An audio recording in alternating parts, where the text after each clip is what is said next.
Now, someone says the art of politics is compromise. So you have to learn to work with those that have a progressive program. Any colonial country coming out of that kind of um, repression, oppression, will have faults in terms of the kind of relationships that we establish. So that is part and parcel. We have to understand that cannot be any perfect, but at the same time, we have to look and see what are the gems in this trust. What are the gems that we can identify and transform and refine until we can get something tangible. And then, like you said, Marcus Garvey, Black Star Liner coming into Africa. So those are the dreams that are reinventing itself through integrity, through integrity. And we have to be mature enough to sit down and say when we are right or when we are wrong without being subjected, because we are masters in terms of breaking up everything. Somebody don't agree, break up, done. La, la, la, la, la, la. No, no, no. We have to be more mature and understand that criticism and self-criticism has to be part of the journey, regardless what you want to call it. So that is how I am seeing what is going on. And before I move off the subject, in Barbados, there will be an international conference on reparations in Barbados for the early part of August. So we are doing our part, and representatives from the global African community will be coming into Barbados to continue the conversation as to strategizing as to what is the program to take us forward. The proposal to have a direct flight between Barbados to Ghana is something that is highly welcome, something very important. Yes. That must be encouraged. It needs to happen. In fact, more like that need to happen. Yep. That is the collaboration and the connection that we are talking about. You see, the other day I was interviewing a lecturer, a scholar here. Then I was saying, many people say they don't know African enough. Even many African diaspora do say the same, no? That they need to learn about Africa from other people. But I was saying, why do we need to do that? Because we are living in the 21st century. This is 2022. There is connection. If you want to go to Africa, it takes you maybe like about a couple of hours. You are in Africa, no? You don't need to rely on somebody to teach you about Africa. You can go there. These people, they're still here. The language is still the same. So we don't really have anything that is inhibiting us from connecting and collaborating. So initiatives like this must be encouraged. But that leads me to another thing, a kind of a curiosity that I have, which is the borders that we have in Africa in relation to the idea of Pan-Africanism. I wanted to speak to that.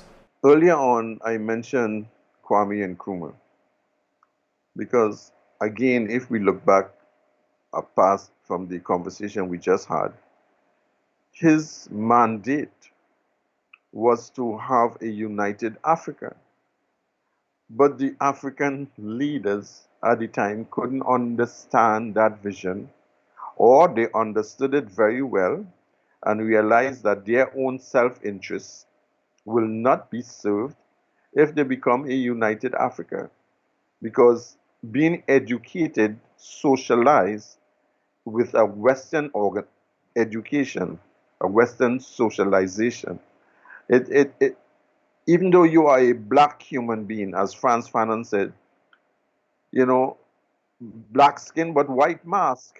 What is the psychological, impediments that we take on as our persona, that even though we are within our people, we are the greatest obstacle to their progress? So even within Marcus Garvey time, within the United States, he had to fight some of the most learned people, black-skinned people, about the same whole concept about a united Africa.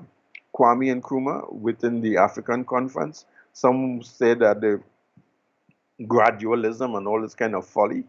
Within the Caribbean is divided the same way. So it has to be recognized as a master plan by the former colonial powers to keep us permanently divided by seducing leaders with privilege and power, money, and whatever else you want to associate with it, so that they will seek after their own interests under the disguise of the people's interests or towards a racial policy program for upliftment. So that is why I keep coming back to the question of integrity. Because all these artificial boundaries of sovereignty had only one purpose: keep the people divided so that we can moving our military, we can moving our financial systems and structures, which will always keep them impoverished. Like the the French plan that even though they were independent, they still have to keep their foreign reserve in the French bank. All these set of madness, colonies, countries today still being colonies of France. The question of Haiti. So the world today is an undoubtedly designed for the perpetuation of white superiority. White superiority at times are transcended by power and money. So some of the other races that are not white, they can still join the club based upon the billions of dollars that they have raped from their country legally. So that is that that is another subject, but I'm saying today what we are facing is the continuation of the colonial plan, regardless if they call it that way or not. So we have to find leaders who are committed to that new vision of Africa. We have to find the resources to protect those leaders, because we understand that when those leaders make manifest their character assassination, personally assassinated, coups, poison, all set up. Every time we rise, our leadership rise, it becomes a threat to the international order. Our journey is to change that, so we have to be very mindful of what are the forces that we are fighting and organize accordingly. We have to organize spiritually so we can have foresight of certain things before they happen. We have to organize economically, politically, socially, culturally. So that is the journey, my brother. Some of these African leaders, they are holding on because it is their interest, it is their self-interest that they are serving under the disguise of democracy, human rights, and freedom. And oh my, all the while the people are suffering. Yeah. I am thinking, did we make a mistake during the independence? Are we really free? Do we really have independence, or we are just having people? During the colonial time, the European didn't really see Africa as country that needed to be administered separately. I usually make this example. They look at it like satellite campuses. Satellite campuses are not really the campuses are not really independent. They are responding to the main university. In this case, the real university is the one, which in this case might be the European economy.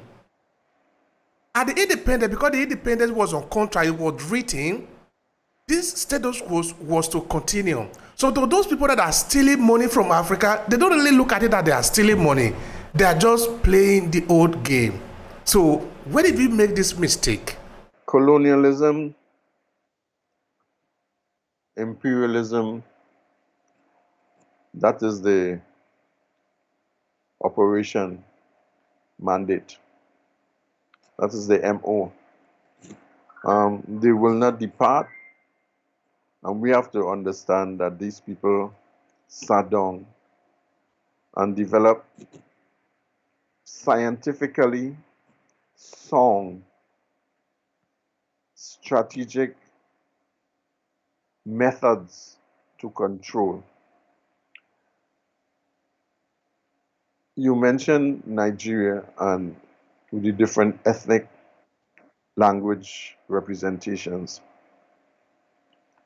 but Nigeria had an existence long before colonialism, and the people existed with one another. The people had civilizations that lasted longer than the European present day civilizations, sorry. So therefore, it is that history that we have to look upon. What footprint that our elders, because we as a people, we did not begin with slavery. We didn't begin with colonialism and the ravaging of our resources. We did not begin with the transplantation of human beings, because many a time they want us to start looking at ourselves from that page.